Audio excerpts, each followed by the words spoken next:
Magandang buhay! Hello guys! Good morning, good evening, and good afternoon sa inyong lahat kung saan man dako kayo ng mundo.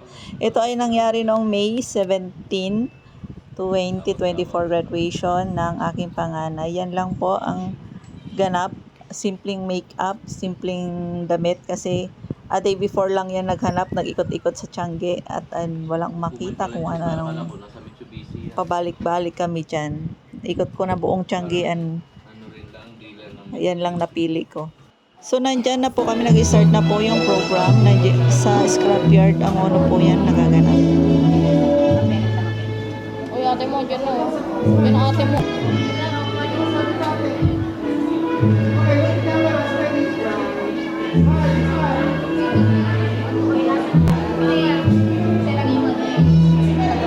Street ng kinsan ko.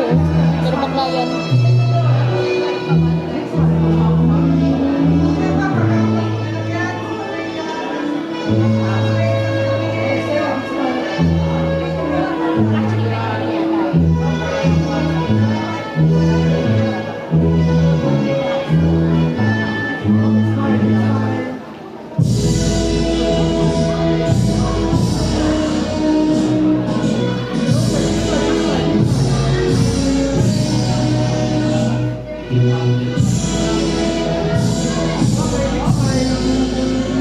Pagdawat ng mga awards. Mahusay sa pampublikong pagsasalita, lumahok sa tagisan ng talino sa ama, bilang batang mahusay sa Ingles, mahusay sa pananaliksik, mahusay sa araling panlipunan, mahusay sa edukasyong pang-teknolohiya at kabuhayan, bilang batang may huwarang pag-lead may mataas na karangalan.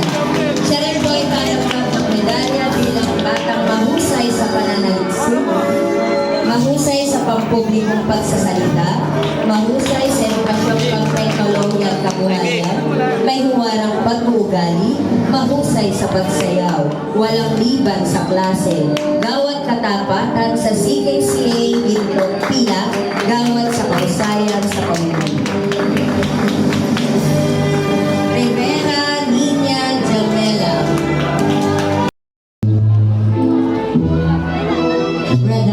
Paggawad naman ito ng kanilang mga diploma.